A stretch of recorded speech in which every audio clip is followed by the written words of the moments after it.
regroupement Bamungum à l'ouest du Cameroun organise du 1er au 10 mai prochain la 312e édition du festival international Nkampe Mungum. Rencontre à ce propos ce matin avec la reine Maf Mboungong, Elise Dinchenkouk. Entretien avec Landry Simonoebisi.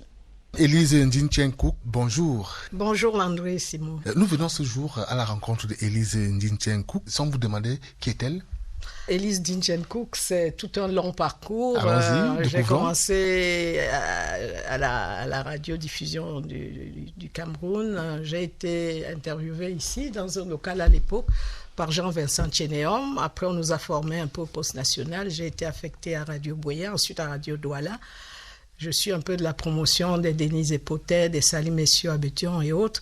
Donc après la radio, on m'a dit qu'on ouvrait un service presse, qu'on avait besoin de moi. Donc du jour au lendemain, je me suis retrouvée à Cameroun Airlines, où j'ai travaillé au service presse et communication, relations publiques. On écrivait pour la revue de bord, la revue d'entreprise. Et également, je faisais les études de marché pour les ouvertures des lignes, relations publiques, lors des grands événements. Et je produisais même une émission sur les ondes de Radio Douala, La Voix des airs. Donc après ça, quand j'ai senti le vent venir, j'ai fait un dossier pour m'envoler au Canada. Arrivé au Canada, j'ai retrouvé nos anciens collègues, les Gerber Malam, les Didier Oti. J'ai repris des études de premier, de second, de troisième cycle en communication. Quand j'ai fini l'organisation d'affaires de la francophonie, qui est venue me chercher, donc j'étais vice-présidente de communication au Forum francophone des affaires. Après ça, j'ai créé ma propre société. J'ai fait des missions commerciales sous le patronage de plusieurs chefs d'État. Bref, j'ai beaucoup travaillé ainsi. Et à l'approche de la pré-retraite, j'ai dit, bon, je me consacre à la culture. Mon mari était affecté au Maroc. J'ai donc ouvert une fondation, Dinchenkouk, pour le développement de la culture. J'ai créé 3 gros festivals, l'un sous le patronage du roi du Maroc, avec plusieurs pays, des artistes venus d'un peu partout, du Cameroun. André Maritala est venu jouer là-bas, Joseph Nguemasso, les Takam 2. Il y avait des expositions de peintres et tout.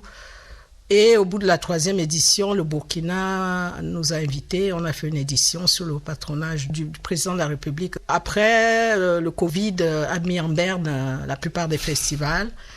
Et c'est là où je me suis dit, je rentre au pays, créer une association pour former la jeunesse, parce que tout ce qu'on fait là, on est là de passage. Un jour, il faudra que l'héritage ne se perde pas. Et d'où cette association, Elise Dinchenkouk, pour le développement et la culture. Elise Dinchenkouk, quand vous avez franchi le portail de la maison de la radio, quels souvenirs vous gardez encore de cette maison? J'avais de l'émotion. Des fois, quand je suis très émue, je suis plutôt tranquille. J'étais très jeune. C'était après mon bac. Mon rêve était toujours de travailler à la radio. Donc, à l'époque, c'était le premier concours de recrutement des animatrices de radio, niveau bac. Donc, on est arrivé et on nous a auditionnés. J'avais eu la chance de tomber sur maître Jean-Vincent Tchénéom. Quand je me suis mise à parler et tout, il me voyait ému. Il me dit, vous avez une très belle voix, ne vous inquiétez pas, on va vous prendre. Donc, c'est beaucoup d'émotions et puis beaucoup de souvenirs.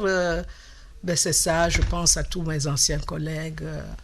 Un clin d'œil à tout ce monde-là. En tout cas, c'est un honneur, un bonheur aussi d'être dans cette maison qui a vu mes premiers pas dans le domaine professionnel. Elise Ndinchenkouk, dites-nous alors, quelles sont les logiques qui vous ont poussé à mettre en place cette association? En tant que femme de culture et avec tout ce que j'ai fait sur le plan international, je me suis dit qu'il fallait que mon peuple bénéficie un peu de mes expériences, de mon expertise. Et j'ai pensé plus à la jeunesse. Je me suis dit, cette jeunesse, dans ce monde de dépravation des mœurs et tout, qu'est-ce que je peux faire, qu'est-ce que je peux leur léguer? J'ai dit, c'est la culture, parce que la culture, c'est tout ce qui nous reste quand on a tout perdu. Donc, j'ai créé cette association de droit camerounais et j'ai commencé à former. Il est censé être pan-camerounais, enfin, faire toutes les régions. J'ai commencé par l'Ouest. J'ai été heureuse de constater que ces enfants me disent, maman, on veut apprendre à jouer les instruments. Je dis, mais vous êtes au berceau des instruments. Ils me disent, mais maman, mais on ne nous laisse pas jouer. C'est nos parents. Ces jeunes sont heureux de jouer au tam-tam, de jouer aux instruments, de musique patrimoniale. C'est que du bonheur. Et vous allez voir nos ateliers de perlage, de tricotage, quelque chose d'époustouflant. Du coup, on a également fait d'autres formations à Douala, avec la communauté de Douala. Et aussi, le volet que je n'ai pas encore soulevé, c'est que Étant donné que je forme la jeunesse pour ces arts-là, donc je promeux aussi les jeunes artistes qui les forment. Effectivement. Parce que quand il s'agit des pas de danse, c'est vrai que je sais en faire, mais c'est ces artistes-là. Cette jeunesse-là aussi, je me suis donné pour mission de les accompagner quand je peux. J'utilise un tout petit peu mon carnet d'adresses. Je suis en train de travailler avec certains pour les amener. Déjà, sur le plan national, je les ai fait performer au DOMAF de Didier Toko, le grand festival DOMAF qui se tient à Douala chaque mois de novembre.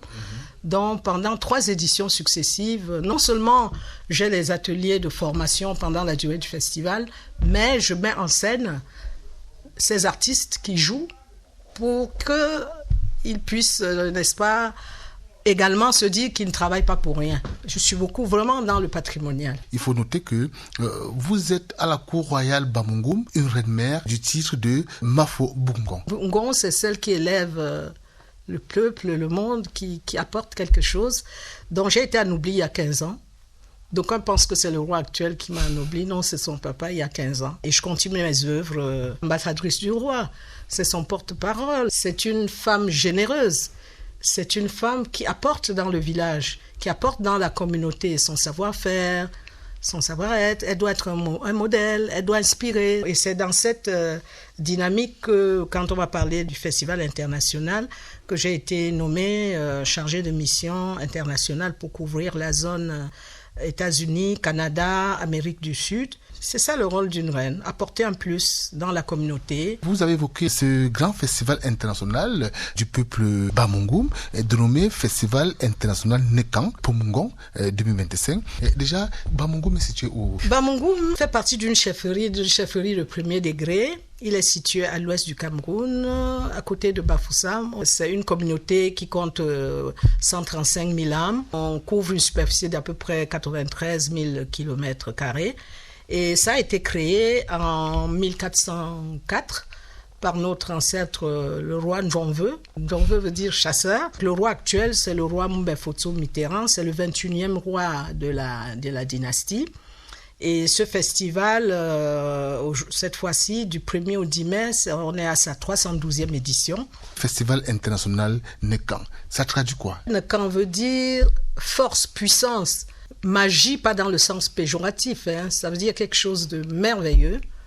Donc, Nekang Pemungum, c'est-à-dire le savoir-être, le savoir-faire des Bamungum, leur magie, dans la conservation des arts, dans la préservation de la belle culture, dans l'amour pour la culture. La 312e édition a pour thème art, culture et développement. On est toujours dans l'art quand on a un festival culturel patrimonial, on est dans l'art. Tous ces arts que vous connaissez vont être représentés au travers des danses patrimoniales, au travers des expressions culturelles, les parades des reines, les parades des épouses du roi, les parades du roi lui-même et l'initiation des jeunes, parce que la base, c'est vraiment l'initiation des jeunes à ce qui s'imprègne. Donc, on les initie, il y a des cérémonies d'initiation où on forme des jeunes, ils se produisent dans des endroits qu'on appelle JACH, chez des chefs de sous-groupement, et quand le jour de la grande clôture, ils paradent heureux, fiers d'être initiés. Déroulez-nous maintenant le contenu et le programme de ce festival international. Il faut dire qu'il est placé sous le très haut parrainage de notre chef d'État, du président de la République en lui-même, et que tous les grands ministères décentralisés sont partie prenante de cet événement qui devient international depuis cette année. Avant, il était national et là, on est en train de prendre des dimensions sur le plan international. Donc, les visiteurs viendront voir aussi les expositions d'art traditionnel. Il y a des grands concerts de musique, de danse et de chant patrimonial. Il y a des afro-descendants qui viendront de Guyane. C'est quelque chose de riche. Il y a une page Facebook, Nekang Pemungum officiel. Vous y allez, vous avez tout là-dessus. Qu'est-ce que vous allez apporter à ce festival? Oh mon Dieu, ça fait 4 mois que je travaille pour ce festival. J'ai fait le tour. J'ai été chargée de mission internationale et sur le plan local, je travaille avec les reines. Et en plus de ça, je venais d'être nommée premier adjoint au chef de la communauté Bamungum du Canada. Donc en parallèle, je suis en train de travailler pour mettre sur pied toute la dynamique, rassembler tous les enfants du Grand Canada. Je suis partenaire de la Fondation Cœur d'Afrique. Et aujourd'hui, Albert Roger Mila est partenaire de mon association, donc avec la Fondation Cœur d'Afrique de Roger Mila, on aura un stand où on va former ces jeunes-là pendant tout ce temps.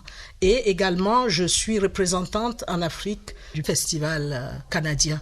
Donc, je suis la représentante et avec Albert Roger Mila, on est en train de travailler pour pouvoir amener à chaque édition 1 ou 2 artistes d'ici pour valoriser notre culture dans ce continent qui compte la plus forte diaspora camerounaise au monde. Reine-Mère, que doit-on retenir? On doit retenir que vive notre culture, notre riche et belle culture camerounaise. Nous sommes très fiers, nous avons une belle culture qu'il faut valoriser et on vous attend nombreux à Bamougoum du 1er au 10. On a analysé tout le grand stade à Dextorquette. Venez vivre les arts, la culture, voir les expositions, toucher à notre art. Et le clou, c'est le 10, où il y aura alors vraiment la grosse journée de parade. On en profite ici pour dire merci au chef de l'État pour son parrainage de cet événement et à tous les autres ministères qui nous soutiennent, le ministère des Arts et de la Culture. Élise Ndinchenkou, merci d'être passée sur CIATV, le poste national. Merci beaucoup, Monsieur Landry Simon. Et ça me ramène, oh mon Dieu, plusieurs années derrière, beaucoup d'émotions. Bonjour à tous les auditeurs. Continuez à suivre cette belle radio qui vous offre de bonnes informations.